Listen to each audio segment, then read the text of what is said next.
we are attempting to go live. Here we go. Here we go. Okay. Yes. Okay. Do you have a Uh, link? yeah. Link is incoming.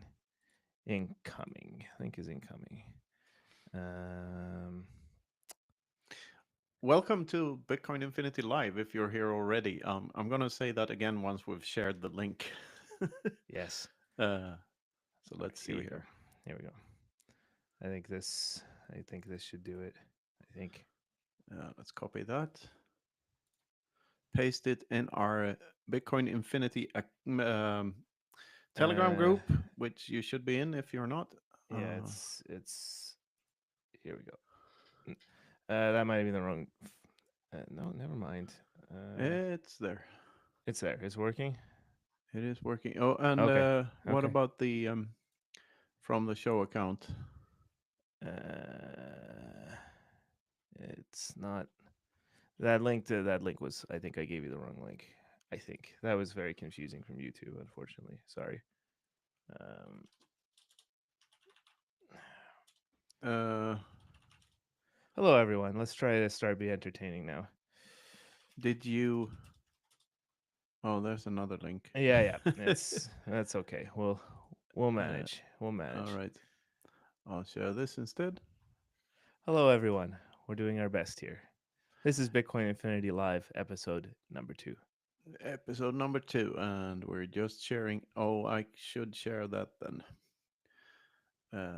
And I should share it from my own account too.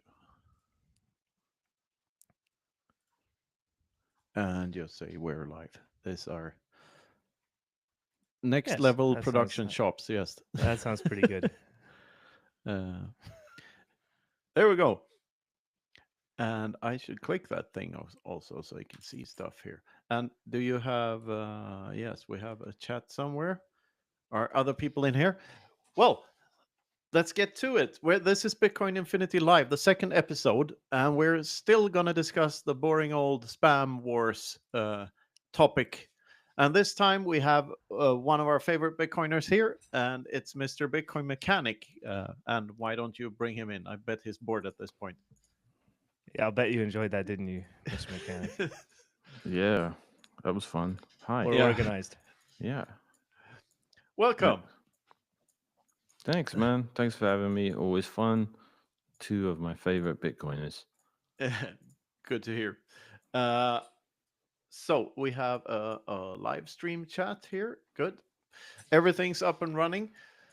Mechanic, I want to start off by asking you what made you fall in love with Bitcoin in the first place. What was the thing about it that made you passionate about it?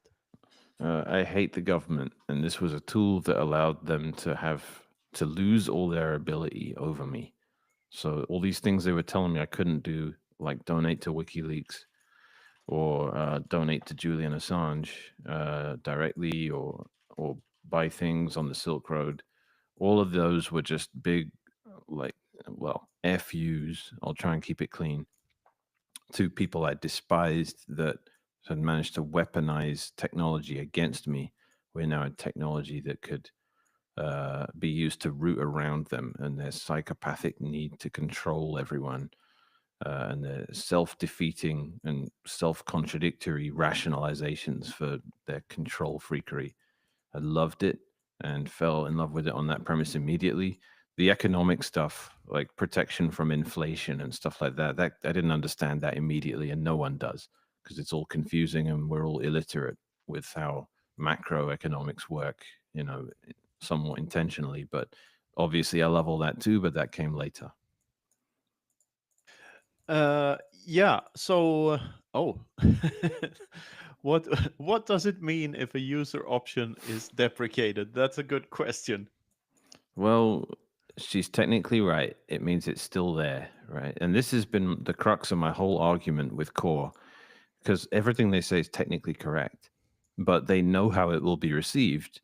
Um, and I don't know what the term is, but it's called misleading people using the truth. It's not lies. So you can say, hey, that's true. Like, hey, if we filter spam, our fee estimation will get worse, or block propagation will slow down, or smaller miners will suffer, which is going to cause mining centralization. All of these things are true, but they don't matter if you put it in any kind of relevant context. But people aren't going to just do that. So that's why I find it so disingenuous, to use Shinobi's favorite word, is that they keep doing that, and they know how it's going to be received. We can get into all that stuff later, but the reality of it in Bitcoin Core, if something gets marked as deprecated, it means it's on the way out and it's open season. It's probably just going to be removed in some unrelated, pull request in 6 months, and it'll just be gone without any ceremony. That's what it in reality means. Obviously, that's not an option in her poll. She's only saying it means it's still there, which is technically true. It does mean it's still there. You know what I mean, guys? You're Yeah. just trying to make people think something that isn't the. I don't know why I don't have a word for this, because it's obviously a way of doing things that people can use in order to sway a debate and come out looking like they've never told any lies, when clearly everyone has the wrong impression about what's going on based on the things they said, even though everything they said was true. I don't know what that debating technique is called, but maybe one of you does. Any idea? No, not really. Gaslighting is that the Well, correct term for it? yeah, I know, because gaslighting, you are just straight up lying, right? Yeah.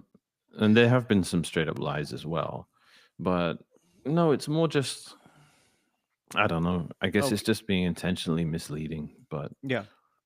So let's get that from for those of you unaware of the whole thing, and like let's really start from the beginning here. So I wanted to double click on one of the things on the WikiLeaks thing.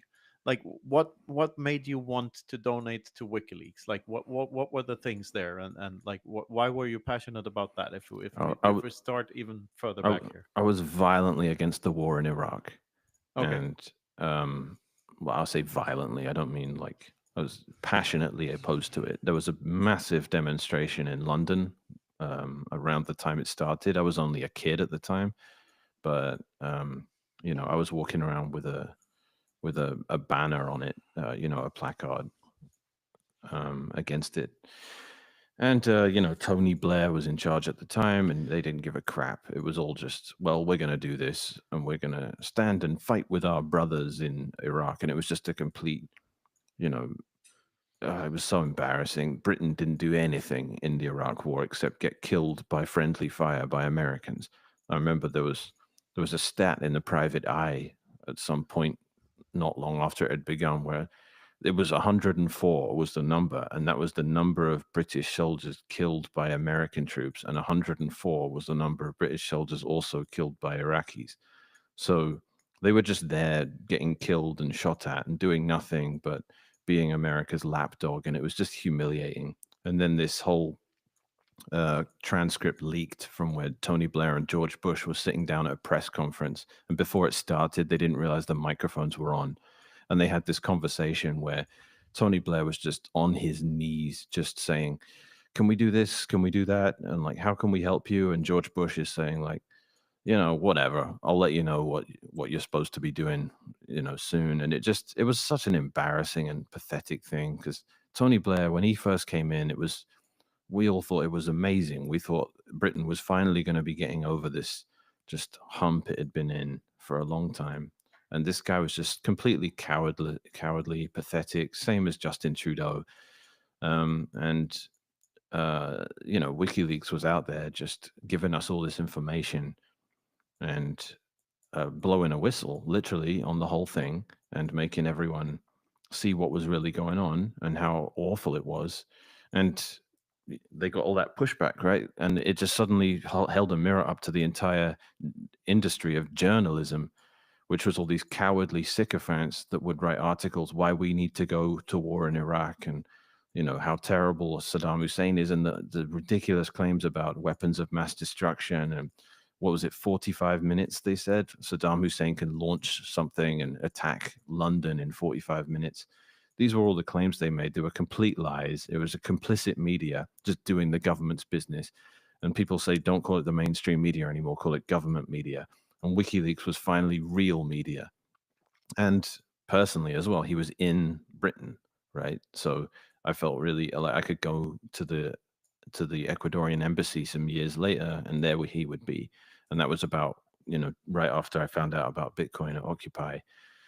He came to Occupy, where I was at, and he gave us a speech there. And he was still under house arrest at the time, but not long after that, he had to go and relocate to the Ecuadorian embassy, where he stayed until they just decided to violate international law and walk in there and just rip him out, and then threw him in Belmarsh, which is one of the worst prisons in the UK, and stuck him in there forever until his family heroically just managed to fight hard enough to actually get him out. No, and yeah, so that led you into Bitcoin and to being passionate about it. That was the big middle finger to the man, right? So Basically. and this is quite early on. So the quote unquote war we're fighting right now is like the third civil war in Bitcoin. If you count the three big ones are like the op return wars, the block size wars, which is the real big one, and now if you can even call this a war, more of a quabble maybe, or whatever it is. But like the first op return wars, that was about you. What was that about? Was that about if op return should be introduced or not? And like, can you give us the history there? I don't know it well enough to just recite it. I've read what I've read, and what's his name? BitMEX Research wrote an article on it. It's there was the general attitude back then, right? Was just spammers want to do stuff. How do we stop it? Now it's spammers want to do stuff. How can we help them and minimize the negative effects of it? Which mitigation was always a thing, but it's the mitigation now is taken on degrees of just levels of patheticness that it's kind of hard to stomach, because it doesn't really do anything at this point. The chain is just utterly full of trash at this point. And I mean, the inscriptions hack really just changed the game with everything. But we'll get into that. The opera Yeah. term was, I don't know enough to give good context on it. I What should, and I apologize for not really knowing it. But what what I the, know, like op return was introduced to reduce the spamming that could be done by faking addresses and stuff, and faking uh public keys. it's to give them a less harmful area to spam. Like I can Yeah, explain the rationale behind op return very well, because it's defensible. It's great. There's a please reason do. it's there, and there's a reason NOTs, which is the anti-spam side of this whole thing, allows people by default still permits 40 bytes of op return. It doesn't permit 0, because that's enough. You can do so much with it. You can run a whole side chain, which is enough, and you can anchor it into Bitcoin as necessary with those 40 bytes. That's what Nick Szabo said. Don't store your data in Bitcoin. Hash your data and then use op return. Or he didn't say use op return, but store the hash of all of your data in Bitcoin. Then you can do so much with that.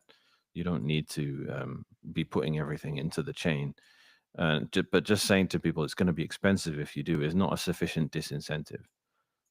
You have to just be annoying in every way you can, and just make it so that, again, no one minded open timestamps, right? No, No, as I keep saying, no one went to war over open timestamps because it's not a big deal. no. Peter Todd with that is not just being egregiously disrespectful to Bitcoin and triggering any sort of response from people that run nodes to say I'm not going to participate in this, but people that are trying to store JPEGs on 85,000 unwilling people who are trying to use Bitcoin as money. To use the English expression, they're taking the piss. And that's something where you go, all right, I'm not going to do this anymore. And it does become incumbent on Bitcoin Core to say, fair enough, you want the tools to not participate in this, let's go. And here is a filter that works in knots that Luke wrote that we're trying to get inside Bitcoin. It's ridiculously irresponsible to look at something like that and go, nah, we're not going to do it. There isn't any excuse for that. And I think we'll go into more of the details over the next hour or so. Yeah, I mean, back in 2016, I took an online course in digital currencies at the University of Nicosia. Andreas Antonopoulos was one of the teachers, was one of the reasons I signed up for it, and that's basically where my first like studying Bitcoin thing. And the grades from that course, everyone's grades was in a document, or I got a diploma and stuff, and that was put in as a hash in Opreturn, so you could like see. But the document is stored elsewhere. So the whole point is like the spam is so ridiculous because you could do that to anything.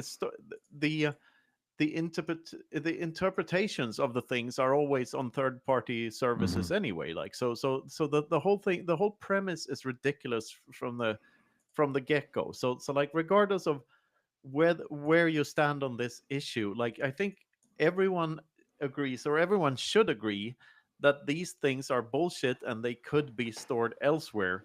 Yep. It's just that some actors may or may not get paid by the spammers and scammers themselves to have the other opinion, like because obviously they wouldn't have to do anything about spam filters and making them even and removing them if they didn't do anything. So like yeah, we're getting there.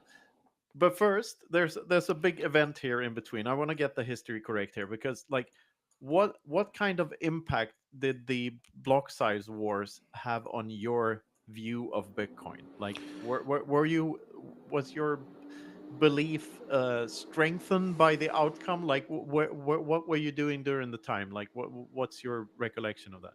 So this war is the same as the block size war, because it comes down to the same thing. What's the priority? Is it anything that in any way undermines the sovereignty of nodes, or makes it harder or more expensive to run nodes, or diminishes the motivation for anyone to run a node? Any of that stuff. If it is, it's the wrong direction. That was the point in the block size wars. Like, yeah, you want to have cheaper transactions for longer. You want to have more block space available for people to use Bitcoin.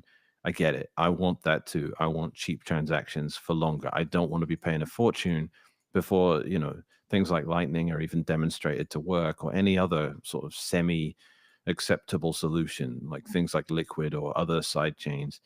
We get it. Like those work, but we know they're not as good as Bitcoin, and we want L1 Bitcoin to be as available as possible to everyone for as long as possible. It's not great if it costs you hundreds or thousands of dollars to make an on-chain transaction. And there's all that, can you buy a coffee on chain and stuff. But the people that wanted that weren't prepared to ever seriously talk about the trade-offs, which was, if they'd have gotten what they wanted, which was when they started being a bit more reasonable, they wanted 20 megabyte blocks, right? Instead of 1 megabyte plus, all the whatever you call it, weight stuff. Um, they wanted that, and that was unacceptable as a trade-off. And they never really, really acknowledged it. They always just said, "Oh, hard drive space is getting cheaper, and network connections are getting faster, so it'll be fine." But they never really took it seriously or engaged with it. They all just went straight to politics, right? Which is largely what has happened in this debate too. But I don't think it's anything like as egregious. But anyway, the point with that is, if we'd have had 20 megabyte blocks since 2017, who's going to be running a node in that environment? You might have a few thousand, but you're not going to have 85,000. And the point is, once you send that signal out there that we don't really care how much it costs to run a node, this is just some free service that will be done by someone. I'm sorry, it isn't. Miners don't mine unless they can make something like a bit of money. I mean, I'm probably going to regret saying that because it contradicts a point of view I have in another context. But if miners aren't loving it and they turn off, then the difficulty goes down. And then that motivates people to start mining again. Great. Bitcoin has a corrective mechanism in it for miners and their motivation to mine. Nodes don't have that. So if you start tweaking variables and making it harder for nodes to operate, they just turn off, and that's the end of them. You can, by virtue of other things, you can motivate people to start running them, and you can invoke improvements in technology to say more people might be doing it. Great. But the trend is always in the wrong direction anyway with nodes. Every time For every 100 new Bitcoiners there are, there's going to be one or two of them that actually run a node. And the worse that ratio gets worse and worse.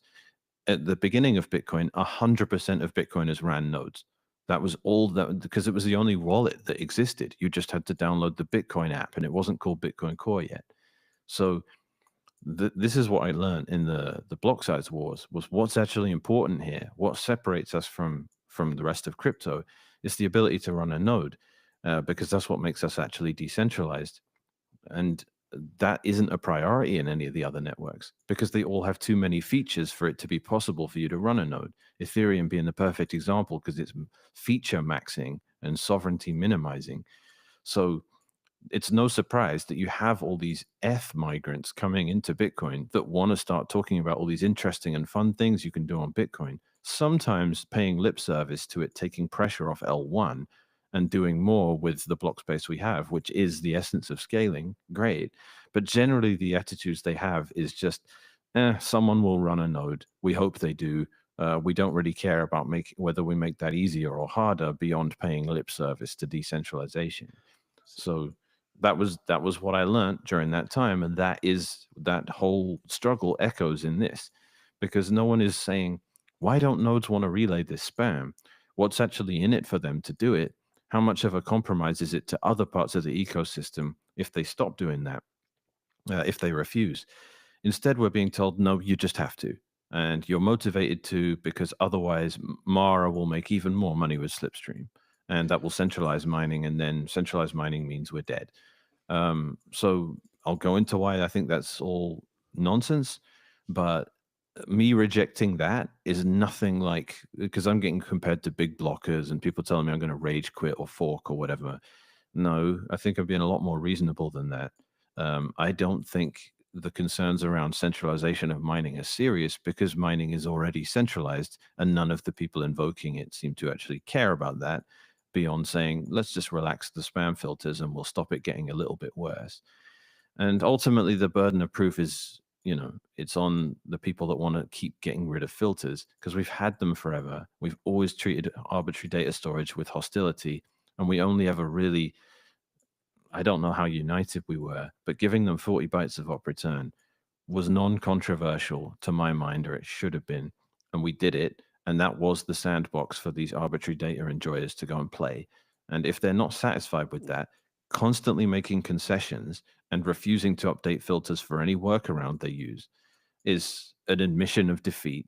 And it only ends up in a scenario where people are less and less motivated to run nodes, and we become more and more like a crypto rather than this unique, special thing. Because When and why was it increased to 83?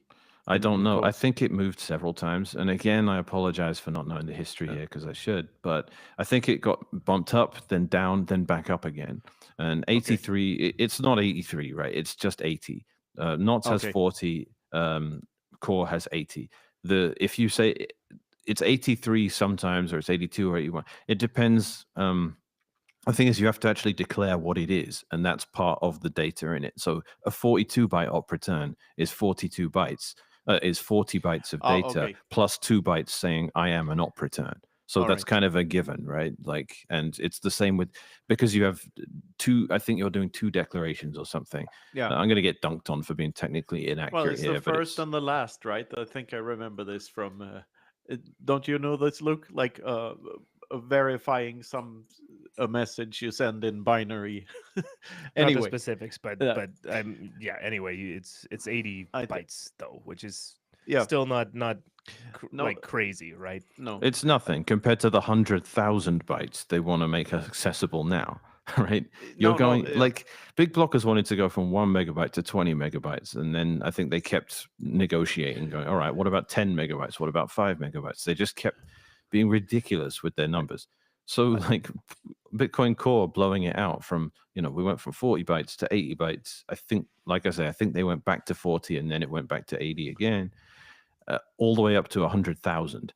That seems reckless to me. And the only thing they have to say about it is, well, they're never going to use more than 150 anyway, because then the inscriptions hack gets cheaper and there's no filter there either. So we might as well get rid of the filter or not return. Now, I think that's a ridiculous position, and I'm willing to defend why I think that. but it's just so sloppy. Yeah. To act like throwing a limit out of the window like that is just something you can Are, casually do. are you familiar with Jevons paradox? Yes. Uh, so when things become cheaper, people don't like people will use them more. That's sort of the point. Like it's not like okay, we'll use everything. We'll just be happy that it got cheaper and use whatever we're using now. No, people will use more of it. So like if you make spamming cheaper, people will spam more. That's Yeah. It's like a and increasing the size without punishing that it is making it cheaper, right? yeah. It's if you turn like a s- I don't know, something that became a bit of a footpath in the middle of a jungle into a 6-lane highway, there's going to be more use of that. Like Yeah.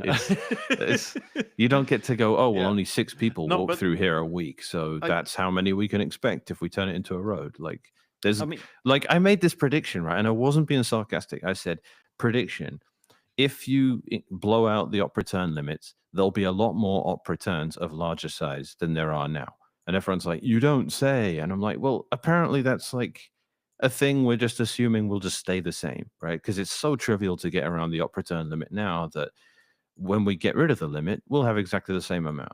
Well, I mean, that they simultaneously make that argument. And then they also make the argument that if you, uh, it will actually be more than it is currently, but at least the additional use of it didn't make use of slipstream, right? It made use of the nodes relaying it around, which is better because that prevents mining centralization or something like that, right? And again, they're technically right, but the context of it means that's just an insulting way to frame things, given the current context and state of mining anyway, and what we actually have to do to combat centralization in mining. So yeah. yeah. I I think that one of the biggest misconceptions. I mean, Bitcoin is full of all these metaphors that are quite okay, but not quite describing Bitcoin, right? Because it can't be described in things from the past terms because they're not enough to explain what the system is doing. And one of the biggest one, in my opinion, is that uh, the, the the notion that miners find Bitcoin, which is not how that works. I had a great conversation with Bob Burnett about this. What miners actually what they find is blocks, and the good they provide is block space, and they get paid by Bitcoiners to do this in the subsidy and the fees. And that's why, and as you say, the difficulty algorithm it works both ways. So that's why I found it so strange when Peter Todd started talking about this uh emissions stuff, for instance, and that we needed more than 21 million and a tax on like this catering to miners thing. Like, why do we owe miners anything? We're already paying them. No, they're just employees. They are Yeah. just employees. If they don't like it, don't be a miner. I'm not going to move stuff around and keep moving goalposts because here's the stupidest part of it. It doesn't help them either. If you start paying miners more money, that just means there are more miners fighting over the same amount, which ultimately just undoes the benefit of it. If you do the opposite of a halving, for example, all that happens is twice as many people start mining straight after, and then you are earning exactly the same as if we'd done nothing. The whole benefit of Bitcoin is that we don't have bureaucrats and committees moving variables around in order to try and help with refunnel money from this part of the ecosystem, i.e., the people using Bitcoin as savings, to this part of the economy instead. Like this is there more fundamental a principle in Bitcoin to break than thinking you can be a central planning economist that can move value around within a system and somehow improve it? Like, is Bitcoin not the assertion that it's never ever worth it or never actually possible to do? So just leave all the variables fixed and stop screwing around with it. Like, so when Peter Todd comes out and says, the 21 million maxis are idiots and they need to, I just can't believe the ignorance of that. And it's a perfect example of this thing everyone's so annoyed about with just because you know how to write software doesn't mean you understand anything about economics. This is, and so when core No. developers want to be dismissive of the opinions of Bitcoiners, they're making a mistake for two reasons. Because those Bitcoiners might understand this stuff a lot better than them. What Bitcoin is to humans rather than how it's written. But not only that, but um, uh, it gets even more frustrating because you know I'll come back to that point in a bit. Let's just Yeah. continue on this thread. Yeah. So speaking of that, like one argument I hear a lot from the other side is the concept of economic nodes. So what counts really is nodes where you verify that the Bitcoin that you receive are real Bitcoins. You already know that the ones you're sending are real, so that has no impact. It's the ones you receive, right? That's the definition of an economic node. I don't think so. I think I think that like Mr. Hoddle is the one that's always getting pedantic about them having to be economic nodes, and that's because indications to the network of what's popular and how Yeah. decentralized we are not Sybil resistant because there's no proof of work really in spinning up a node. So someone can spin up 1,000 knots nodes if they want on an Amazon web server. It doesn't actually mean anything, right? Because it doesn't represent actual economic activity. But I also think that's not as big of a deal as it used to be because so many of the people that run nodes are doing it with things like Start9s and Umbrels and Raspberry Blitzes and things like that. And those are all really trivial to use for economic purposes because they had one-click install for things like mempool, space, and Lightning nodes and other things you would and wallets, right? Other things you would actually use on top of it. Because a Bitcoin node doesn't do anything except sync up to the tip of the network and relay stuff around. It's not really doing anything. But who's running nodes like that anymore? If you're not really able to do the complicated stuff, then you're going to run these services that actually make it really easy to be a Lightning user and stuff like that. In which case, yeah, you are an economic node. And throughout the ugliness of BTC++, no one accused knots, the ramp up of knots to 9% of the network as being fake or something. I was ready for them to start saying, "Oh, it's all fake." Unfortunately, like a few days after it, everyone started saying, "Oh, it's all Amazon Web Server," and it isn't. Luke's stats exclude Amazon Web Server actually because he considers it all one node. If you have 1,000 nodes running on Amazon, he says that's just one node run by Amazon. So he's being an ideologue there that would work against our own objectives as trying to present the network as being genuinely migrating over to knots from core. And we saw the core node count drop as well. So that meant people were switching from core to knots, and that's genuine. But there's also been a rise in nodes overall, and it just fits with the messages I'm getting. But Yeah. people can call BS on it if they want. So from what I understand, no knots nodes are increasing fast. Like more nodes are upgrading to knots, or are switching to knots than are upgrading to the latest version of core. I think that's true. But yeah, there's more knots nodes than the latest version of core. Yeah, but yeah, I can check Clark Moody and verify. Yeah. So here's like where I think that there are so many false dichotomies in Bitcoin. What the store of value, medium of exchange is my favorite false dichotomy. I think they're two sides of the same coin, literally. But also like ideology and technology, like that we should be that there is such a thing as like an ideologue and a technologist. We are all part of the same network, and like the node is not the piece of software. It's the person who decides to do stuff, right, and to run the software, buy the hardware and run the software.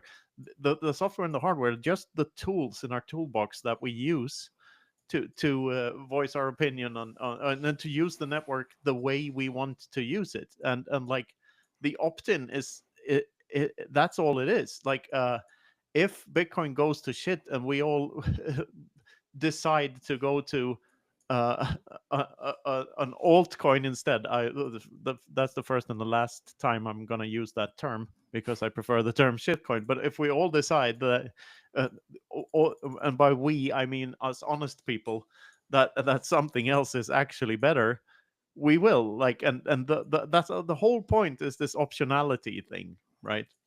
And yeah, you will suffer the consequences of your choices. So if you make the wrong choice and you buy Bitcoin Cash or Bitcoin Satoshi's Vision, all your money disappears. That is one of the effects of choosing that chain over a better one. They still So tend to do better than fiat, though, somehow. Somehow yeah, fiat is that bad that Bcash remains like somewhat of a hedge against yeah, it. but that's why shitcoins still exist, because people are using the wrong denominator. They should denominate everything in Bitcoin, and the world Yeah. becomes much clearer what's actually going on. Like this is the Yep. correct lens to view the world through. Yeah. My house keeps losing value in terms of Bitcoin. That's reality, Yeah, right? yeah, I don't care if it went up 500 grand since I bought it in Canadian dollars. Who cares? no, It's irrelevant. no, and I think there's a biggest misconceptions. Like miners don't find Bitcoin; they find blocks, and we pay them to find blocks because we want to buy block space to facilitate for our transactions, and not for JPEGs, not for like intellectual property is bullshit Well, anyway. then they can. That's a side gig for a miner.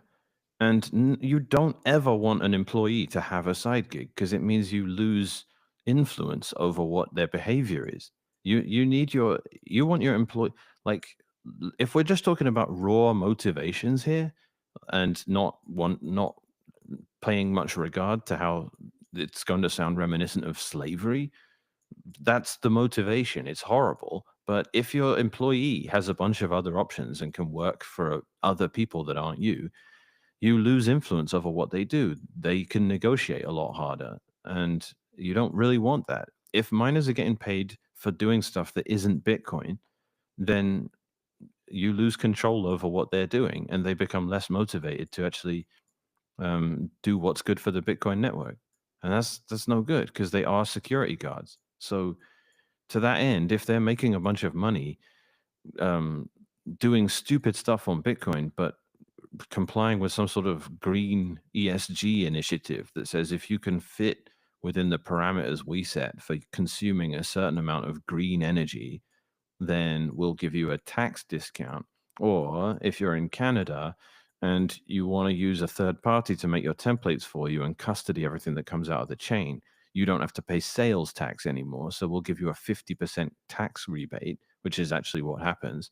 All of these things are miners earning, they're paying money, then having some of it being given back to them by governments in order to not be sovereign Bitcoin miners, but instead be mercenary hashers. None of that's good, and they're all economically it's correct if you're just like, what are they economically motivated to do? But none of it's okay. And like I pointed out this morning with Mara's OFAC compliance, we went apeshit over that because we said this violates Bitcoin censorship resistance. And some people tried to say, and it's economically irrational. You will lose money versus a miner that includes those OFAC censored transactions, and they will make more than you, and you'll go out of business. That's just not realistic, is it? Because miners are going to there's a certain amount of financial gain to complying with government regulations. No one wants to KYC all their clients because it's economically irrational to have someone or a whole team in your mining pool or your mining facility that has to constantly deal with bureaucratic crap. It's got nothing to do with Bitcoin, but if you don't do it, you're not going to be allowed to exist as a business at all. So the economically rational thing to do in some cases doesn't appear economically rational if you're just looking at Bitcoin and ignoring the context in which it exists. So Mara didn't stop with the OFAC complying blocks because we convinced them that they could make a tiny bit more money if they put those transactions in their blocks. They did it because we went nuts at them over Twitter and their stock price started falling. And, I think their CEO even got fired over it. That was what actually stopped it, right? And you can argue that's all economic, but you can't say it's all native to Bitcoin because who cares? Bitcoin is not going to punish you ruthlessly for excluding a couple of transactions from your blocks. 99% of what you're earning right now is 3.125 Bitcoin that comes in the form of subsidy. Miners could just mine empty blocks if they wanted and make basically the same amount of money. It's insignificant, the financial pressure that transaction fees actually create. Yeah, I mean, Bitcoin is the irony is the most fragile and most anti-fragile system at the same time, because it's only anti-fragile because we are like it depends on us being anti-fragile. Like and Yeah. doing the work and protecting this thing because of all of these. Like when the name of the game is money, all these scammers and morally questionable people flock to it. Of course they do. That was the shitcoins. Like I remember the first crypto conference I went to. Like this was before I went to a Bitcoin conference. I was just stunned by the sheer number of scammers there. Almost everyone, Yeah. and it's because it is when money is the name of the game. Like that's what everyone's competing for. So of course you get all the scammiest people. That's why central banking and banking in general is what it is, because it attracts the worst people that are only doing things for money. so so you have this tiny segment of Bitcoiners that are ethically sound and correct, and uh, we've slain so many heroes over the years. Like so many of the OG Bitcoiners that were public just went insane or started scamming or and just dropped off. I mean this is still an experiment. We still have to see if we can be resistant to all of these bad powers that try to influence us all the time. And like so what I guess there's a question in here somewhere. What is your stance there? Like, do you still believe in Bitcoin? Do you think we will win? And if not, how can we tell that we've lost? You're asking me within the frame you put it if I still believe in people, basically. And that's what it Yes. is. I believe in Bitcoin. I don't know if I believe in people's ability to use it the way they should if they had any self-respect. I find it ridiculous that 99% of the miners on the network are mining blocks containing transactions they had no say in. That's not Bitcoin. And I find it ridiculous that people would ever buy ETFs instead of money they can control unilaterally. I find that ridiculous. And I find the ratio to be getting worse and worse as things proceed. And pragmatically, the only thing I can ever come up with as a solution to human just complacency is constant aggression and hostility from the authorities. It's the only thing the only thing that makes people value freedom is impositions on their liberty. If you stop allowing people to do things and you're draconian in how you do it, that makes people realize why they might want a firearm and why they might want FU money. Until then, people just don't get it and they just want someone else to custody their coins for them because they can't be bothered to figure out self-custody for themselves. And I don't think there is a solution for complacency. I think people will always gravitate towards centralized custodial solutions in this space until things like Mt. Gox happen, and they need to happen regularly. You need some massive blow up like Mt. Gox every single cycle to teach every new entrant that it's not a game. You actually need to control your own coins, and if you don't, you probably don't have the Bitcoins you think you do. And Mt. Gox was the best thing to ever happen to Bitcoin. And it gave us a decade of people that were just militant about not your keys, not your coins. Withdraw them immediately. Never trust the exchange. Use peer-to-peer exchanges if you can. Buy with cash if you can. It entrenched that mentality so well into people. And it just gets forgotten about. That's the problem. And we've had, like, every time it gets less significant as well. I mean, Mt. Gox was so big, right? There's not an exchange doing 85% of the world's Bitcoin trading at the moment. That just doesn't exist. It's too widespread now. But Mt. Gox blowing up was the biggest blessing in disguise ever.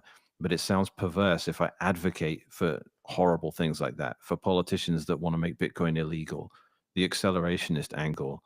If I push for stuff like that, people are like, you're insane. And I'm like, well, wait till you see what happens if we have Bitcoin friendly politicians in the White House. Wait and see how bad that gets. No one is going to self custody anything. No one's going to run a node. And 21 million becomes a joke in that environment. So, Yeah. how do you do it? You lobby and you explain to people and you make them passionate about it. And you say, you got to run a node, you got to be sovereign. But there's nothing quite as effective as government saying Bitcoin's illegal. Then everyone's running a node necessarily, or they're in jail. No, and you can see that how politicians approach Bitcoin. It's never scrap the capital gains tax. You never Yeah. hear that from a politician. All you hear is about No, this it's will buy some, which is strategic reserves yeah, and like by which I It's like- mean we'll give ourselves some of yours. yes, like, exactly. and we celebrate this. It's a complete LARP. It's really embarrassing, and No, this is where I start turning into this misanthrope, like where I'm just so upset with the mentality of Bitcoin is how not cypherpunk it is. no, it is kind of ridiculous, but which is also, by the way, why I think there's no such thing as an uneconomic node, because we all act as nodes. Like no node exists in a vacuum.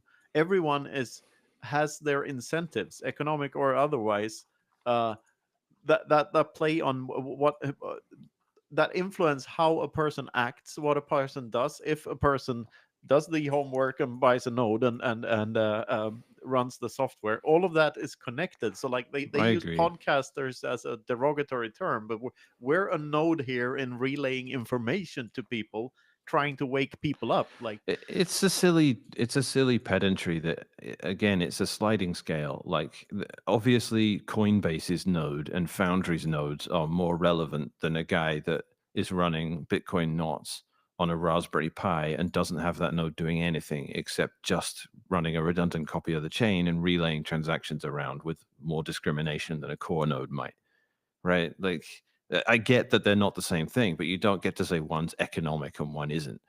They're just of different levels of influence. yeah, and there's no objective way of measuring that influence. That's I think that's what I'm trying to say. Like that, of course, Coinbase node, for instance, is it it's going to be more influential, but it certainly took a hit today when they were hacked, like and had to admit they were hacked. We've been Real Bitcoiners have been saying hashtag delete Coinbase since 2016, I think, like, Yeah. or at least 2017. Well, when did Brian commit to never using the word Bitcoin and only crypto? When was that that was statement made? after the block size wars, right? Because he was on the Uh, wrong side of that. I remember that he was promoting all those shit forks like yeah, XT he and was. stuff, right? Well, he was Uh, he was a New York agreement guy. yeah, yeah. But they messed up. They He, split their energy between Segwit 2x and no, Bcash. and he's the embodiment of Bitcoin is for enemies, because he lost that war. He was our enemy, and he's still here, and he's still very influential. Yep. He's not So going anywhere. no, he's not. But they've got a So, pathetic amount of bitcoins, right? Coinbase. They should be the richest company in the world right now, and they've got like a couple of thousand bitcoins, and that's it. Like, I thought they custodied strategies Bitcoin. well, I mean, depending on what you want to. I believe ownership is not. Oh, okay. So they don't own that many, but they possess a They whole ton. control it. They Yeah. control it. They custody it, but they don't own it. Because I'm never going to concede that if you come and hit me with a wrench and I have to give up my bitcoins to you, that you become the owner of them. You stole them, and they're still mine. So I'm never going to concede that. But Okay, let me double click on that, because like that is not in line with not your keys, not your coins. So well, like not really. Like Well, no, I agree with you. Not no. To me, not your keys, not your coins points to the fact that you're putting yourself in a position where someone else can rob from you okay. trivially. It's not. I'm not. I'm never going to say that if you have. Look, I have bitcoins that other people I cannot trust with the responsibility of having private keys have delegated to me. I don't get to sit here and say that those are my coins now. No No, way. okay. Right. Yeah, yeah. Like my mum needs me to store like what she has, right? I'm not gonna give her the private key. Not again. Not after what she did last time. So not doing that again. Good point. But I'm never gonna say that her coins are mine. They're just not. Like ownership is a different thing. Like and No, you said intellectual property is nonsense, but I disagree. I think it's a very interesting discussion to have. But I think intellectual property is valid as a concept. And I think if I'm saying not your keys, not your coins is a good example of it. I think Andreas coined that phrase, right? And if I yeah. come up with ideas in the space, if I'm on podcasts or whatever, and I'm saying something that people hadn't realized about Bitcoin and they're like, oh, that's really interesting. If it's someone else who tweeted it or thought about it, I'm going to pay homage to that. I'm going to be like, well, here's the guy that came up with that, this way of looking at Bitcoin. Because I do think people deserve credit for ideas and things like that. I don't think like pay a royalty every time you want to cook pasta to someone in Italy. Like I don't think that, right? But No, I'm no, just no. you know what I'm saying. Yeah. Okay. So let me flesh a couple of points out for you, and I'd love to pick your brain about it, how you view this way of looking at it. So the way I see it, there are three levels of ownership, and the top one is what we call ownership, which is uh, they're legally yours. Like regardless if this is Bitcoin or anything else, like something is legally yours. Mhm. And the deeper level is possession. So I can steal your car; it's legally yours, so you own it, but I possess it. Same with the custodied Bitcoin. Uh, not your keys, not your coins is to me that's even a level deeper, because it's not possession, because it's information, and it's not ownership. Well, it can be ownership, but it cannot be. It's not really possessed, since it's just knowing a number. That's all it is. And the knowing the number allows you to act as if you owned the thing, because Mhm. you know that the probability that someone else knows the same number, the private key, or the location of the private key, or the pin code or whatever, it's always a secret. So you know that the probability that someone else knows it is low, very very low. You also know that the probability that the Bitcoin network will just suddenly stop existing, or that spammers will take over completely, or like what I'm saying is, like, you say that you own them, but in reality you just know a secret, and you expect that secret to be valuable, because you expect the rules to not change in a destructive way. You following me here? So that's why when you first acquire the Bitcoin, you don't expect Peter Todd's tail emissions thing to ever come to fruition. You expect the 21 million to still be 21 million 21 years down the line. Yeah. So but it's all about keeping a secret from someone, and that secret is always in some person's head. So like to me, like this is like when I really try to be a armchair philosopher about Bitcoin, this is like the deepest insight, that the only reason that they are scarce, the only reason that we found something on the internet that we cannot copy, is because it's not on the internet, it's in our heads, like it's part of us, like the Satoshi possesses me and not the other way around. What are your thoughts around this? Is this Yeah. too? Well, as you say, like there are no real maps and analogies you can use for stuff like this. Nothing fits onto it as an analogy. So it's public key cryptography. Be crazy is basically the only thing I can say to that. It's nuts. I don't. This You have to keep a secret. Your ability to keep that secret is your ability to control something. But like I say, I don't believe that to be ownership. I really do believe you can own someone else's some someone else can control the coins that you own. I do think that is cognate with our understanding of those terms as they exist. For the reason I said before, I don't think if someone steals my coins or someone learns my private keys, that doesn't change anything about who the owner of those things is. From the Bitcoin network's perspective, it's neutral. It's not going to treat us as distinct people. It doesn't have any concept of that. Whoever generates the valid transaction gets in the chain. But I think we would all agree that if someone hacked an exchange or hacked you, like Luke, okay, he got hacked, 200 Bitcoin stolen. I don't think anyone in the world is, well, probably some trolls will, but I don't think if we find who that is and we're like, you have to give those back, I don't think anyone's going to say, no, he has the private key now, so they're his. So, like, this sort of blew the whistle on the whole NFT thing, right? When someone had their OpenSea account hacked and someone stole their NFTs, and the guy, I think it was it Seth Green? He posted like someone's stolen my NFTs, and he put pictures up, Yeah, and yeah. and everyone went, "Those aren't yours anymore." Like, like it's because, and then the fact that everyone's like, "Don't be silly," of course they're mine.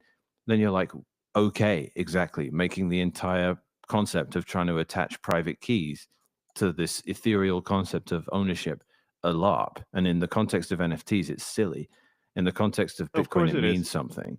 But it was a funny thing for that whole thing. The way it went down was just so funny, right? They Yeah. they literally aren't yours anymore, according to the theory of how NFTs works. But no one actually believes that, making the whole thing really stupid.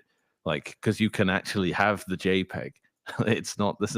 Having the public key or the UTXO doesn't mean anything without the private key because you can't spend it. Having the JPEG is, to all intents and purposes, the same as knowing the private key that deterministically generates that NFT, right? It doesn't No, mean no, anything. no. It's the equivalent of having a paper saying that I own a star in the Andromeda galaxy. Well, Like, that too, yeah. yeah. So like it's there. It's legally mine. I can't do anything with it. Everyone else can see it too.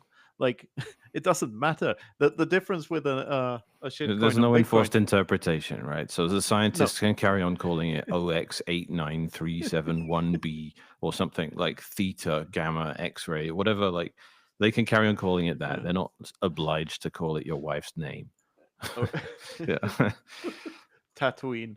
Well, Yeah. and but the difference with with the shitcoins on bitcoins is that they, like, if you want to look at those stars in the Andromeda galaxy that are the dick butts on Bitcoin, they do fuck up your telescope like when you're trying to look at them. So That's a so good they're point.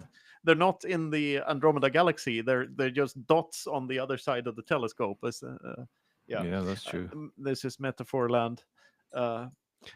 Anyway, so like let's get into the like defining the you look tired already, but I'm good. It's been a long what couple of weeks. what these things are, the fake things that they try to scam people with. So ordinals, inscriptions, stamps, what in what order are they bad for Bitcoin, and why, and what are we doing to make them go away? So it's a huge topic. Ordinals are their own horrible thing um, because they try to undermine fungibility. They try to superimpose a system of values that, that places different values on the same sized UTXOs. In this case, one sat. They're trying to say that some sats are more valuable than others, and they call them rare sats. And any system that superimposes differing value attribution onto a monetary system undermines its fungibility. Whether it's someone saying, I have a lucky quarter is a pain in the butt because you have to remember that it's different from all your other quarters. And that's, but it doesn't, it's minimal in how disruptive it is as a money. It only affects things for you. It doesn't affect things for other users of that money. But when you have more widespread adoption of some sort of protocol for valuing different units of a currency with different values, that becomes a problem. That's what KYC is. KYC free coins versus KYC coins. So many people treat them as different, right? I have one Bitcoin here that I bought on Coinbase, and I have another Bitcoin here that I got from as a result of selling cocaine in Peru or something. Like those, you might place different values on, whether you give more to the KYC coin or less. The KYC is a system of interpretation superimposed onto Bitcoin. To Bitcoin, they're both 100 million sats in size UTXO. That's it. But to the outside world, they're not the same. And the more we acquiesce to systems that tell us some coins are good and some coins are bad, even though Bitcoin has no such concept, the less functional it becomes as a money. Cash is so dumb that it doesn't really matter. But if you have $1 million in cash and you try and put it into a bank, then it suddenly becomes non-fungible again, which ruins its function as a currency because you have to explain the origins of that cash, what you did with it, who had it in their possession. There are serial numbers on this thing, but generally cash is dumb enough that on a small scale, no one cares. So if you go and buy something at a farmer's market or a restaurant for $20, no one cares about the origin of the $20, and they don't care if it's this $20 or that $20. But when you scale up, it starts to become a problem. So the undermining of fungibility is something that always just makes money really cumbersome and defeats its function. You don't want to have to care. You don't want things to happen like caring about the origin of the money, because it But suddenly ruins its whole efficiency. So where is this numbering? Sorry for interrupting, but where is it stored? Like with the ordinals? externally, so Bitcoin doesn't care about. There's no ordering of Sats within a Okay. UTXO. A UTXO is just a size, just like what's the best analogy here? Um, it's usually temperature is what I like to use. Like if it's 20 degrees outside and at night it drops down to 10 degrees, then tomorrow it goes up to 12 degrees. You don't get to say, oh, the 11th and 12th degree we added since it was is coldest were actually yesterday the 17th and 14th degree that we had then, and one of those is more valuable than the others, and we're going to trade ownership of it. Like, this is a farcical interpretation superimposed onto something where 1 degree is just 1 degree. There is no such thing as a degree. There is no such thing as a sat. These are just measurements of size See, of something. So if it gets 20 degrees hotter, yes, it got hotter, but you don't get to individually isolate each degree as being unique and somehow differing in one way. A degree is just a degree, and a sat is just a sat, but they only are used in a context of measuring the size of something. They are not something you can isolate. The ordinal concept requires it. You have 5 sats, or you have 50 sats, or you have a million sats in a UTXO. You don't have a first sat and a second sat and a third sat. That's not a thing. And this no. is they're not individually identifiable. So its undermining of fungibility isn't a massive thing, but it is one nasty element of how it works that's just antithetical to Bitcoin. One Bitcoin does not equal one Bitcoin is the essence of chain analysis and undermining of Bitcoin as a functional money. You can't need to care about what the Bitcoin is when someone sends it to you. You just need to know that it is one Bitcoin in size. You don't need to know what it is. Because again, money's only efficient if we treat every $10 bill in the world as being worth $10. If we all have to worry about it, becomes barter again. If you suddenly have to care about how valuable each one is, because it's not one chicken, 50 chickens equals one cow, but how healthy are the chickens? How old are they? How much food do they need? Do you understand how inefficient that is, and why that makes barter just awful Yeah. for economic, No. for trading? So trying to turn Bitcoin into a system where you have to care about the value of each sat because they're not all the same is just fundamentally, let's make it less usable as money. But this isn't even the main point. Let's go back to the question you asked. You have all sorts of degradation of in Bitcoin of using these different things when you're trying to treat it as a database where you can store different kinds of data that have nothing to do with monetary activity. There's loads of other things, and some of them are more technical than others. And bloating of the UTXO set is the topic du jour, because the supposed rationale for blowing up the limit on op returns, which don't bloat the UTXO set, is that spammers will stop bloating the UTXO set, who are currently doing so and are apparently motivated to do that, specifically in this sweet spot range between 81 and 150 bytes, where at the moment op return will be a bit cheaper, but they can't because nodes are filtering out that activity. So they make fake pub keys instead, which are more annoying for nodes because they have to treat them as though they're valid outputs, unlike op returns, which are provably unspendable. The whole theory is that after 150 bytes, it doesn't make any difference because they all start using witness data instead, using the inscriptions hack. And so we might as well just make op return as big as possible. So different harms they do. UTXO bloat's definitely the worst.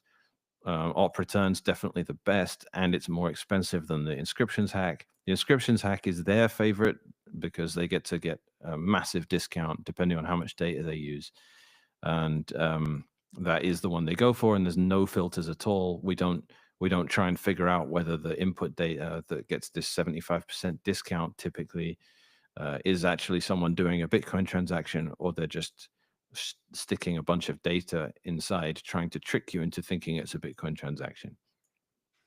No, and if you look at who's making money off of this, it's the usual suspects, right? And it's Can you tell me it's who? There's a new Crater video, right?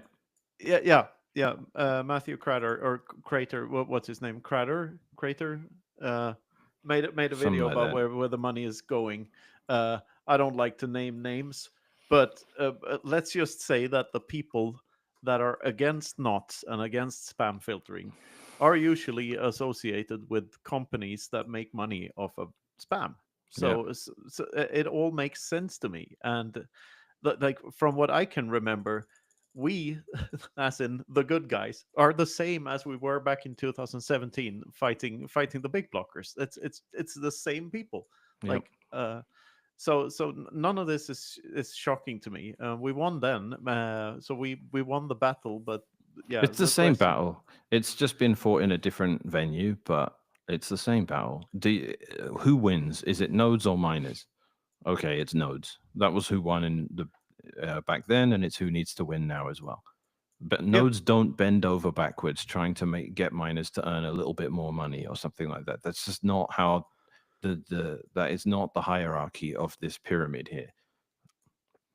no, and shitcoiners are gonna shitcoin. Like it's addictive to them to do this things over and over. Funny thing, this is from the Crater video. Like about he talked about Richard Hart in the beginning of it, which is an infamous scammer in the space. I can't name him because he's like uh, fake Toshi level shitcoiner, I'm right? with you.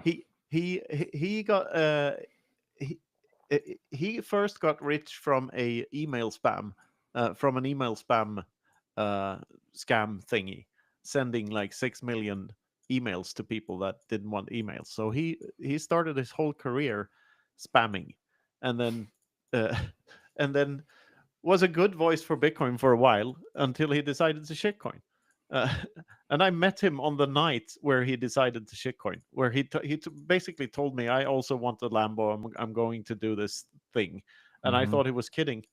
And like a year after, Hex was born, and he started scamming people. It's just awful. Yeah, I mean they want it. Some people just get green dollar signs. Like I'm never gonna do this. I'm allergic to this stuff. Like at some point, my account might get big enough that I could make a six-figure amount shilling a scam coin to everyone that's following me. I'm just not gonna do it. I took the slow approach. I'm gonna wait for Bitcoin to be worth enough that I don't have to ever sell out like that. No, that's like you can only sell your soul once, right? And there's no refund. So like the only reason where we are right now, all three of us, is because we never took that bag of shit coins dangled in front of our eyes Uh, to shill some shit, right? I don't agree. I think reputation is proof of work. It's a social currency, and you can earn it back. It's really hard to do, which is why it's proof of work. You can embarrass yourself and make mistakes, and you can recover from that, and Yeah. people do. And like we should be gracious and allow people back. And I think everyone says if Roger Ver wants to stop being an idiot and stop telling us that Bitcoin was hijacked and that it was actually him that wanted to make blocks bigger against all sound reasoning, that we'd be fine. He's a great advocate, and he was an early supporter of Bitcoin for a lot of really noble principles. And I'm not going to forget that. And I will defend the fact that he's being extorted by the U.S. government. I'm not. I will forgive people, and I think people can learn lessons. But shitcoiners tend to become so rancid and so Yeah. resentful of Bitcoiners calling out their scam that they dig themselves into this grave where they just hate us, and it becomes this miserable thing of diminishing returns where each scam gets less and less than the previous one, and they just become more and more miserable, and and they become Bitcoin deranged. I've seen that happen a lot. No, I believe in forgiveness too a lot. Like, and we're all fallible. We're all human beings. Yeah. So I'm very willing to forgive people, but that doesn't take away the fact that like if you actually tried to scam people at some point, Yeah, that's that's a unforgivable. very bad act. Like It's yeah. it's there are nuances to this. Like you can forgive a cringe tweet more than you can forgive actually trying to take people's stuff. There, yeah, Yeah, I mean, Roger calling Bcash Bitcoin on bitcoin.com and calling actual Bitcoin Core, because you could buy Bitcoins on bitcoin.com, but he was pushing Bcash instead of Bitcoin. Yeah. And Bitcoin Core is ridiculous, right? You're naming it after an implementation, not a protocol. That's just stupid. Like he could have called it BTC and Yeah. BCH. All right, I would And have do you been, think it was malice or just ignorant? Like, no. do you think he believed in that Bitcoin Cash actually was Bitcoin? Yeah, Like, I think he was trying to not. He was not trying to cede linguistic territory. He was trying to insist on maintaining the lexicon as he believed it should be, and I can respect that. I actually can, even though it annoys me.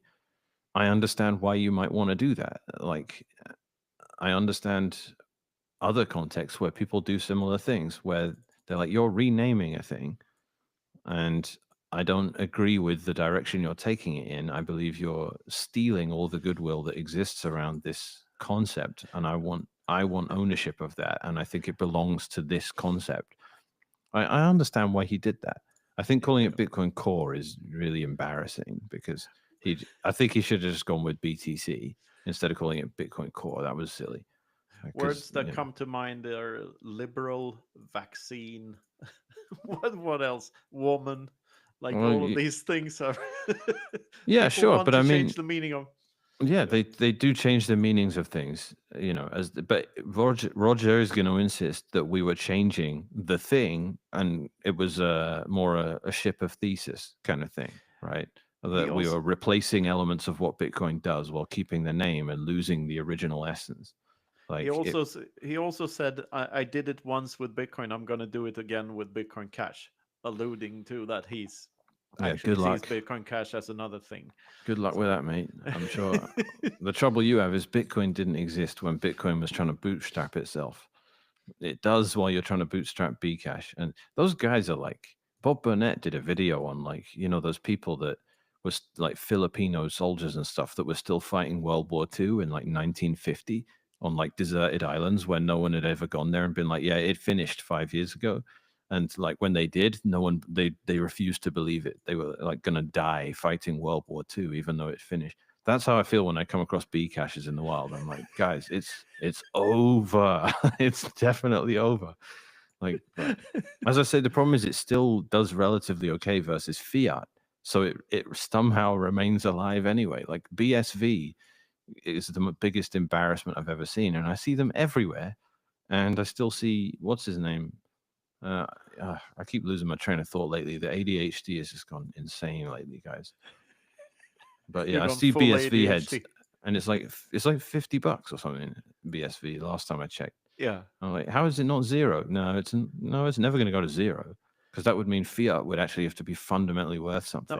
and then Like, they made it a fork of Bitcoin Cash and not a fork of Bitcoin. It's dude, hilarious. there's Like, so many forks there. Bitcoin Cash is a yeah. fork of itself anyway. We try to keep the old fork going with something called Bitcoin Classic. Do you remember that? It had Sean Connery as a mascot. Did you see all this? That's hilarious, and Yeah.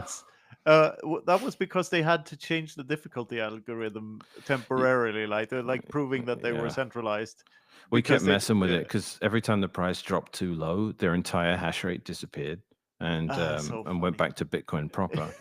And that was ruining their network. So they had to contrive it all and make the blockchain a complete joke to the point where whoever it was that keeps changing around how the algorithm works might as well just maintain the ledger rather than pretending there's any sort of genuine proof of work barrier here. Like that's what I'm worried about with Bitcoin is that if you start putting miners in this position they're in right now, and you're prepared to trust them with the integrity of the network without using these proof of work heuristics, then you don't need a blockchain anymore. You're just another centralized ledger. And Yeah, like this is then the you are a database. Like, yeah, good, congratulations, yeah, Bitcoin is a database, yeah, you right? win. That's it, you win. Yeah, Yeah. right. And this is like So my contention with these people that are trying to redefine Bitcoin as being just a database. I'm like, well, Ethereum's a database too. So why is it different? Why do you see different activity on these different databases? What's the point in being that obtuse and pretending that they're just the same thing? That's is that not just instantly annoying to you? And doesn't it make your skin crawl when people try and do that? yeah, for sure.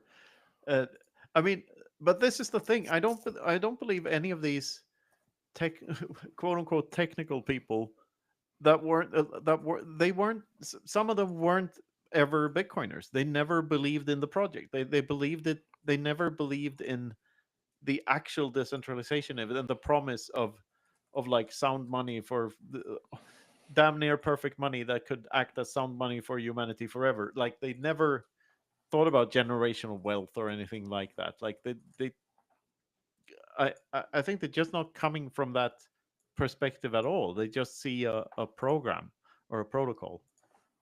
Yep. Well, it's sad they don't get it, and this is the thing about the developers versus the Bitcoiners. I do think, this hostility that's built up from the devs being like, "You guys are idiots. You don't know how to write C++ or whatever it is. You don't know what signed integers are. Go away." I get that. I understand why they feel that way. I would too if I knew about how something had to be technically implemented and I was an expert in it and people were annoyed on an ideological basis. I get all that.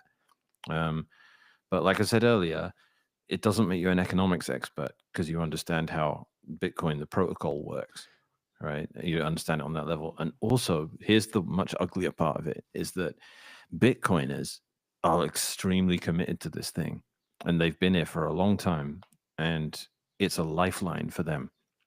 It rescues the blue collar activity from the bloated bureaucratic class of people that don't do anything for anyone but can continue to exist because of the money printer.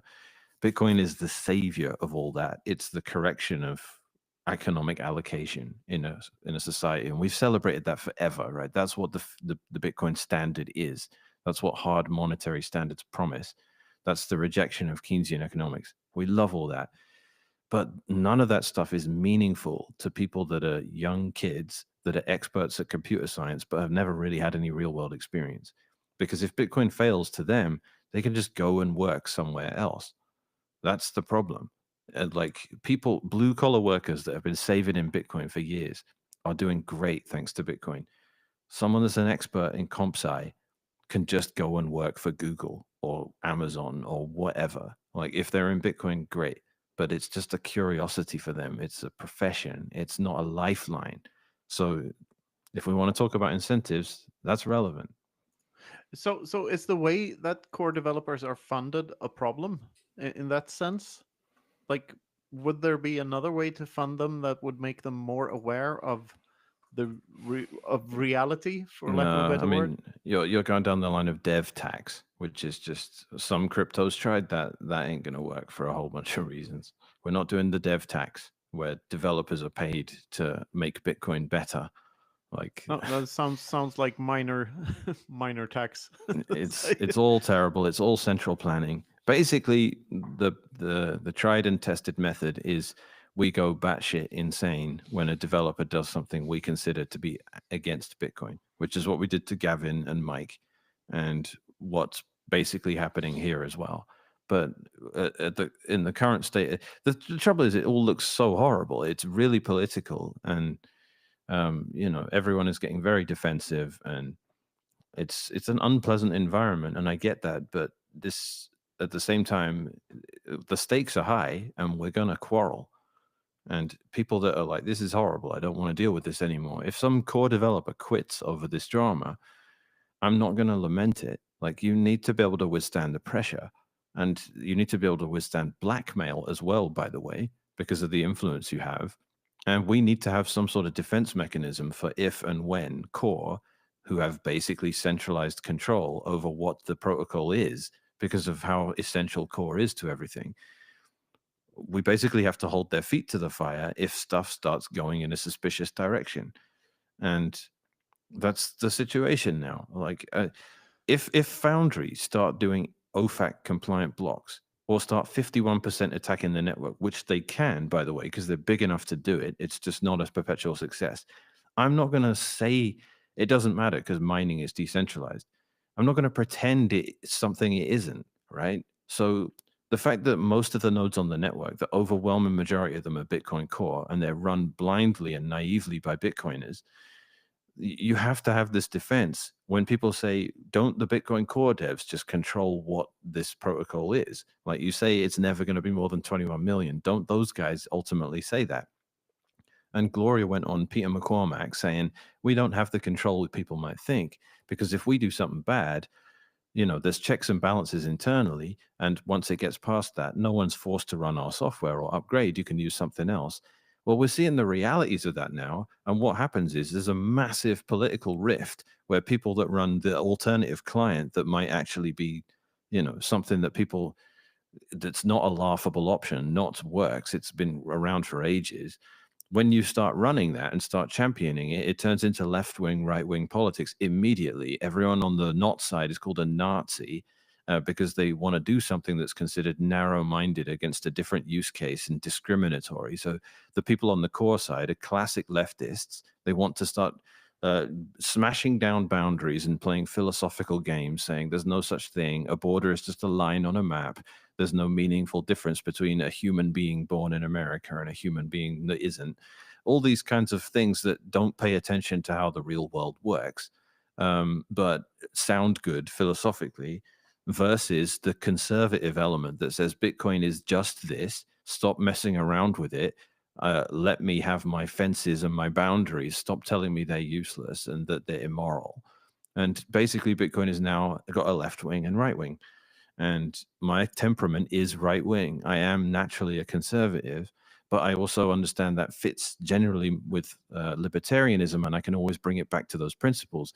Why should you not have control over your own mempool? Why do you want to participate in immoral activity and storing JPEGs on everyone's nodes for the rest of the time? You don't have to participate in that. I'm taking personal responsibility for that and not doing it myself. So if we want to get philosophical, I think I have a good way to defend it. And if we want to get practical, I can point to Bitcoin's past and say, we always filtered this stuff. It just means putting nodes at the top and saying, to hell with miners that want to disrespect it. That's their problem. And so I think we have practical and ideological arguments on our side. And I think they have practical and ideological positions on the core side, neither of which hold up. It's not valid in any context to say that you lose control over your own mempool, which is what they're basically doing. You have to relay this stuff, and then they backwards rationalize it by saying, "Oh, you're going to have worse fee estimation, or there's going to be further centralization pressure of mining," and all these like technically true points that I keep saying are basically irrelevant in the context Bitcoin exists now. Yeah, I mean, their arguments are counter to the idea, to what Bitcoin is for. They're counter to letting Bitcoin solve the problem of it. That is exactly the problem that Bitcoin solves. It takes central planning is taken out of the equation. It's rules without rulers, and they're trying to act like rulers. Then the whole point is gone.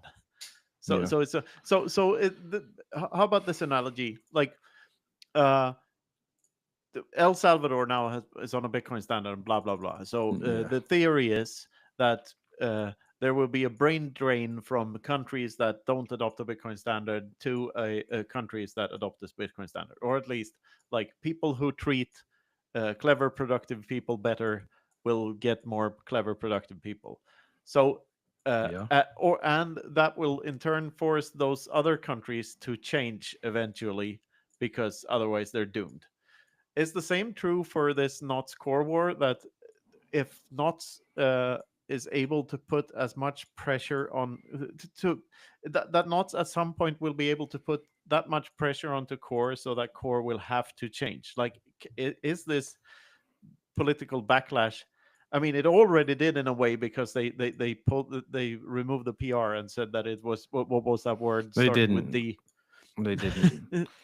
They didn't. All they're doing is, like I said, they're splitting it into two chunks. They said, all right, we're nuking the filter and we're not letting you configure it anymore. That was the initial PR. Now they're saying we're nuking the filter and it will remain configurable, but not for long. But it will be in a capacity where where it does so much less. They're going to basically, by default, make it useless, then say, look, we told you it was useless, and then get rid of configurability. And that was...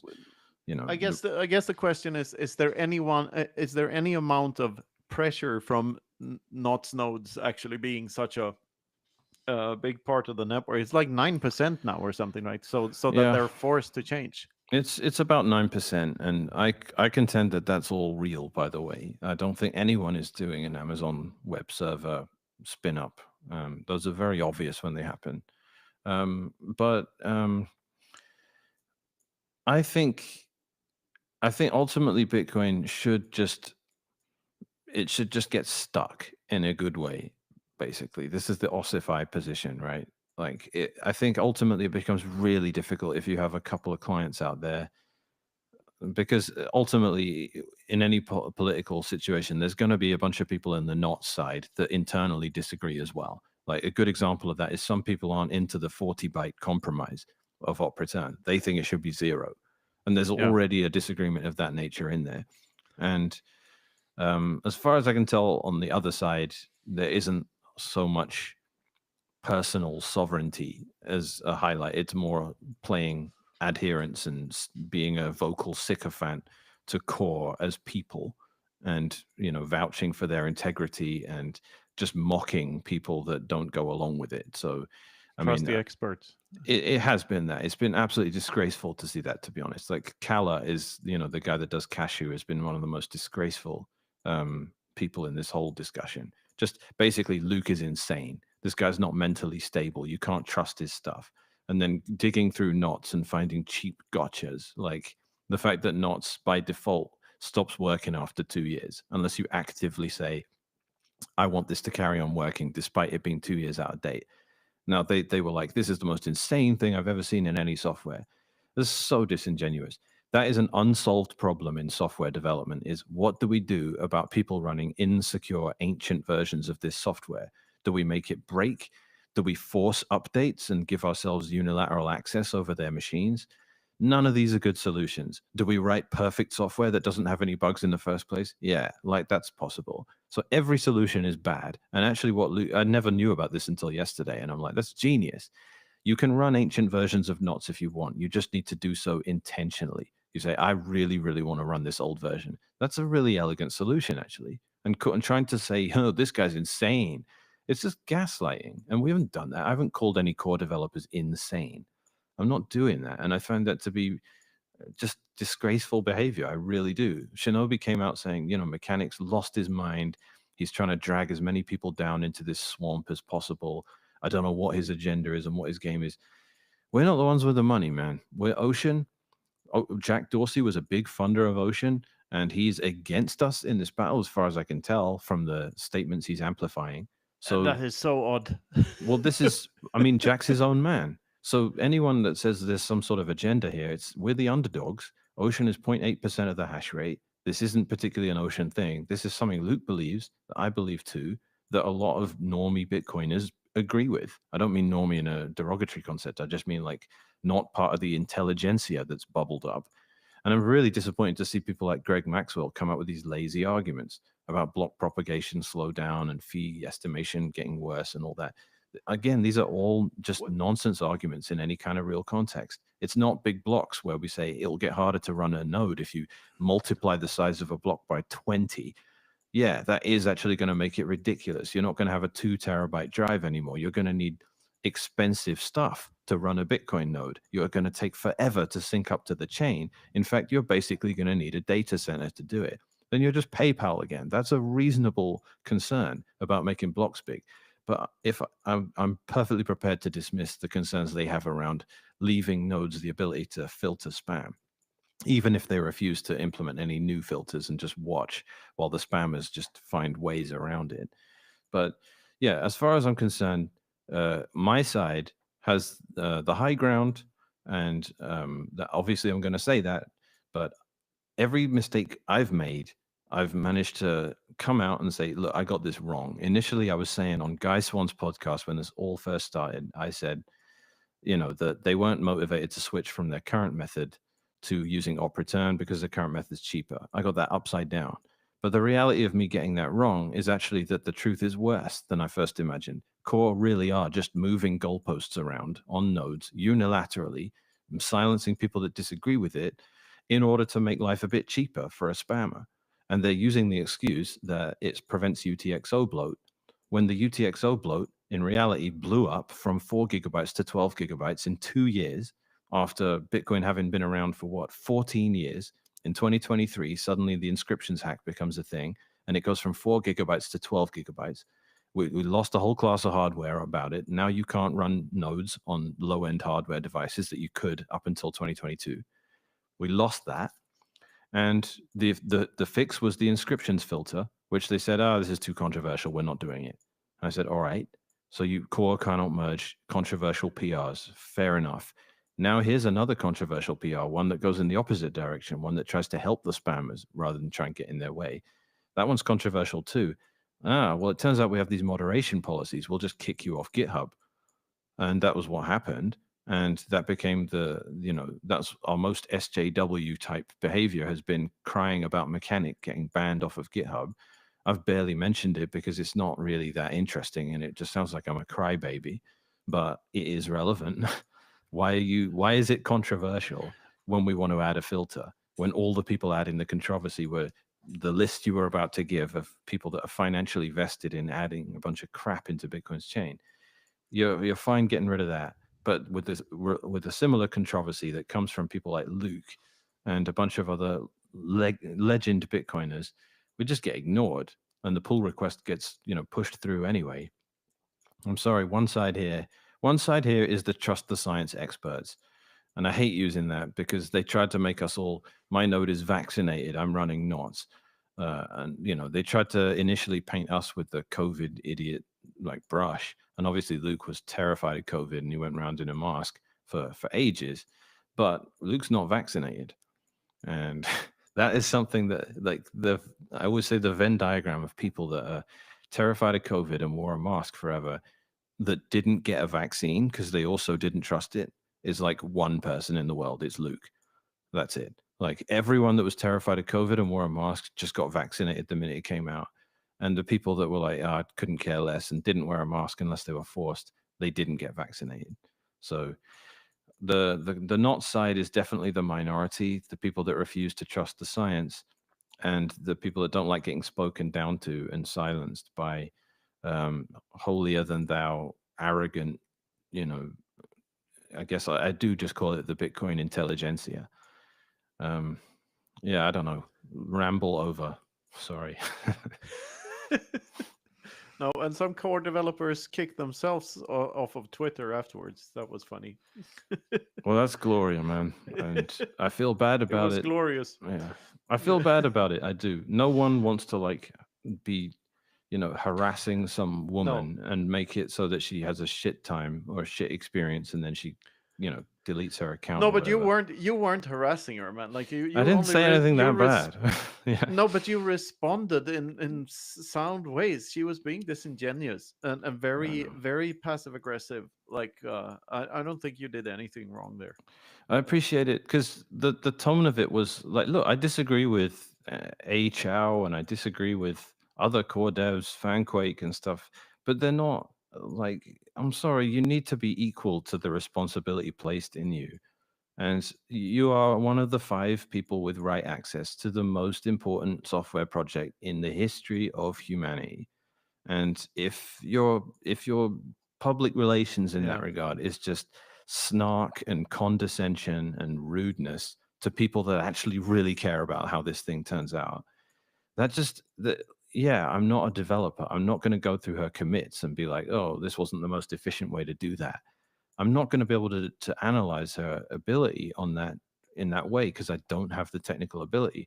But social heuristics aren't useless. And if people act like teenagers on social media and they're in that position, I'm going to be very concerned about that. And a little bit of poking and prodding, like, hey, can you maybe act like you take this thing seriously, please, rather than you're just like an overgrown teenager that wants to provoke people? Like, can you maybe just get that together? And it just got worse and worse and worse, right? And I genuinely think this is not even technical; it just became personal. And I think people, I could have said something completely inaccurate, and people would have just liked it anyway because it became we just don't like the person at this point, right? And we just don't like the way she's behaving. It's not equal to the responsibility that's been placed on her, right? So, that's ugly, and it is politics, and like I say, it doesn't make me feel great. I didn't wake up stoked that Gloria had deleted her account because of this endless ratioing that had happened. But if what I would have liked to have seen happen is look, I'm going to stop gaslighting you. I'm going to stop calling you idiots and mocking you all the time. Let's actually have a discussion about it, because it really does seem like here are the benefits to op return being increased, and we don't believe it. But the problem is there is no genuine argument there. You have no reason other than, yes, we just want to roll over for spammers. That's why we're doing this. Otherwise, they've threatened us that they're going to bloat the UTXO set if we don't increase the op return limit. And we have no good argument to that. So we're just going to do what they're telling us. That's just cowardice. And trying to say to people, we've decided that cowardice is the only option here. There's not really a lot you can do except mock people that disagree with that approach, which is what they chose. So, I mean, some core developers have chosen to keep their mouths shut for it, which is a lot more sensible because it's indefensible. But everyone else that tries to go, hey, actually, I think you're all idiots, and I'm going to declare that on Twitter daily. Yeah, big surprise. You're going to end up in a situation where you just end up humiliating yourself and you end up doing what happened. So that's my rationale. That's my thought on why she's gone from Twitter now. But, you know, I feel bad, but I don't think anyone's interested in that. I got called an awful person, and I had some, you know, that was someone that I was friends with at one point, and I had to say, all right, I have to consider, am I an awful person here? And I'm looking back through the things I wrote on her tweets, and I'm like, no, I don't think what I've written here is awful. If she was like a random person on social media, yeah, but you're one of 5 people with right access to Bitcoin. You need to be able to stand up to this stuff. And the pressure that's being placed on you is appropriate. And if you can't deal with the pressure and you can't go, all right, that you can't look at yourself and say, why am I in this position? Am I acting in a way that's equal to it? I'm sorry, then you should be gone at that point. And that sounds harsh, but I think it's correct. And I think a lot of people go, yeah, fair enough. Like if I see someone writing that kind of stuff and I get on an airplane and see that they're the pilot, I'm like, great. I really don't trust this pilot. I don't want to get on this plane. Same vibes. And someone is going to absolutely crucify me for saying all that, but I'm being completely honest about my perception of what's going on here. And I own the fact that I'm not able to go through the code she's written and verify her competence that way. I agree that's better. Maybe she's the best developer in the world, and I'm a complete asshole for writing all that off based on social heuristics. If that's true, I will own that and apologize for everything I just said. But I'd be very surprised if it is. Yeah. Uh, I mean, it is what it is. This whole thing. We'll have to wait and see. And just happy to see both Ocean and Knots being used more and more. That there is a force in another direction. Like even if you don't like Ocean or Knots as concepts or as things, you should like the fact that Bitcoin is moving in different directions and that there are alternatives coming up. Maybe even be happy that there are still shitcoins, because that means that those at least those shitcoiners aren't doing that particular shit on Bitcoin. So you should be happy about that. Shitcoins were I so appreciate shitcoins now because they keeping them out of Bitcoin was the most brilliant thing ever. And this is all right. Let's end on like my favorite analogy in this whole thing, and the poetry of it is the whole point, right? Is when Jesus became angry, and you're going to cringe because it's religion, but when Jesus became angry, that the bit everyone knows about is chasing the money changers out of the temple, right? And the Bitcoin knots, as the software project itself, is literally named after the knots in the whip he used against the money changers. And that to me is allegorical of the entire mess we find ourselves in. We're infested with people inside the holy Bitcoin with just who are in here doing the most silly nonsense, gambling and casinos and stuff. And we're angry and we're trying to get them out. Crypto was a separate garbage temple made out of plastic rather than marble that they all used to sit in. And we just convinced them it was the same thing. And they all just stayed over there in Ethereum land. That was great. I appreciated them being over there and not polluting what we have. And now that's all died and come back to life and died again so many times that now they're over here and we have to get rid of them. And I'm like, can we rebuild that other crappy temple, please? And pay its bills, make sure they have water and electricity, keep them over there. I don't want them here. And to me, the knots thing is just poetry. It's a great analogy. Is that in the actual Luke section of the Bible, or is it somewhere else? Do you know? I don't know. That would be funny too. I mean, Yeah. if it's, I don't know. I should know the Bible better than I do. Anyway, thanks so much for doing this with us. It's been great, absolutely fantastic. I want to urge our listeners to do a couple of things. Like, go to, I linked this in the chat. The WTF happened in February 2023. Very good website where you can see where some of this stuff happened. This website, this address is based on another website called "What the Fuck Happened in 1971," which is also another great website where you can say where Nixon went off the gold standard and the dollar became a true shitcoin. Also, I mean, look up more of these things, especially like the Matthew Cratter video that I talked about before. We're going to link to that later, maybe.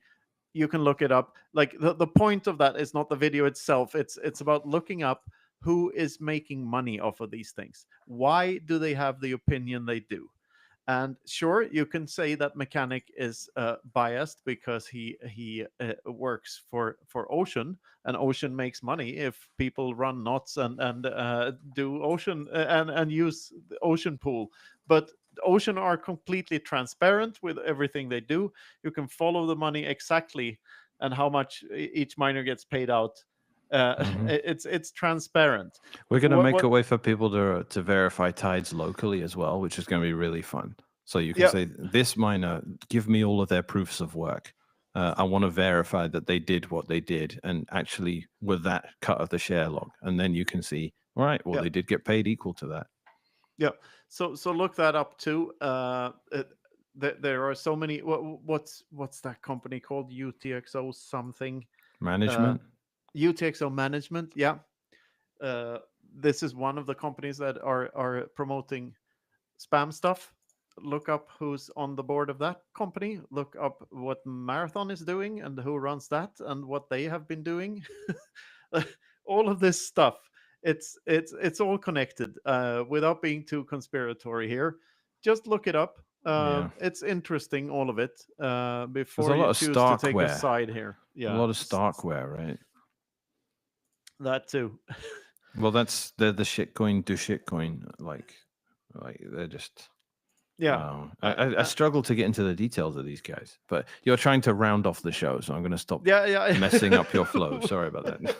All right. And also, if you can build a time machine, go back in time and see how many of these people had .eth in their handles 2 Yeah. years ago, like because there's quite a few of them.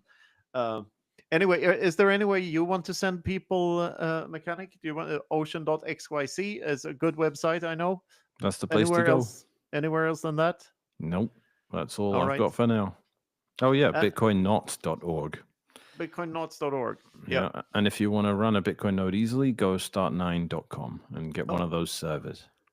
Yeah, here's Daniel Prince in the chat. He's also great at following the money. Yeah, so, he's done some good research. There's a he's bunch got- of yeah. very suspicious investors in these companies like Taproot and stuff. They're not what you want coming into the Bitcoin space and hiring up developers and stuff. And pushing for soft forks like Opcat No. and stuff. Please no. Like, yeah. That's another good source. And Yeah. there's some of these companies are funding mempool.space, for instance, that nowadays choose to show these things as data instead of a shit emoji, which they used to show them as. So like I said, I don't want to attack any of this. I just find it interesting. It does sound like an attack, doesn't it? Well, if anyway, you're going to talk honestly about terrible things being done by terrible people, it's going to sound like not very nice. I struggle too. Like, yeah. Well, we tried. Anyway, go to bitcoininfinity.com, find some books and t-shirts and stuff, and go to geyser.fund/project/ Infinity to join our Bitcoin Infinity Academy and our Telegram groups and get more involved with us and what we're doing. Mhm. And see you at the conferences in the future. What conferences are you going to, Mechanic? Like, where will we see you next time? Too many. I have to go to the Bitcoin Magazine one, sadly, at the end of the month. Sorry. I'm not trying to. I'm not sure. Look, David Bailey has done gracious things in the past. He has. and I'm Freeing just, Ross was a yes. great thing. Yep. Thank you, David Bailey, for putting so much pressure on President Trump to free Ross. That was a great thing. Yep. It just goes to show you that no one is unilateral, just completely bad or good. Sometimes No. people you disagree with on almost everything will do a great thing, and he definitely did a great thing there. Nonetheless, I really am allergic to all of the NFTs and ordinal sponsorship stuff that goes on at that conference, and I really hate seeing it. I think it's an insult to what we're building with Bitcoin. But I'll be there anyway. I have some things to do on the main stage, and I have some meetings just because everyone goes there, and that's like, you have to be in town that week because that's where all these meetings happen. So I have to do it. And then after that, just bits and pieces. Nothing really super confirmed yet, but Ocean needs me to go to various conferences, so I do. Helsinki. You are coming You're to coming Helsinki. to Helsinki. Apparently, I'm going to Iceland. I've never been there. Sorry, Finland. Finland. Apparently, I'm Valley. going there. I'm not a big fan of going to Europe from the West Coast because it's just awful jet lag, and I'm trying to not do it too much. But I've been told I have to go to this, so I'm going to it. We promise to do everything in our power to make it worth it to you. I appreciate that, and my hesitancy shouldn't give anyone a wrong impression. It's going to be a really good conference, so anyone not sure about going or not should definitely go to this. Solid Bitcoiners. Yep. Luke knows a really good barber or two in Helsinki too. So thanks. We'll show you. Yeah, we both need one. Mr. Mechanic, thanks so much for joining us. This has been awesome. When I don't talk, it's a good thing. It means you guys are having a good conversation. So thanks so much for this, and keep fighting the good fight, man. Seriously. Thanks, mate. Thanks for having me, guys, and speak to you soon. Thanks, everyone, for listening. This has been Bitcoin Infinity Live. We're going to try and keep this up. So thanks for joining. Thanks for contributing in the chat. Go do all the things. Yeah, brush your teeth. They're scarce and useful. With that, over and out.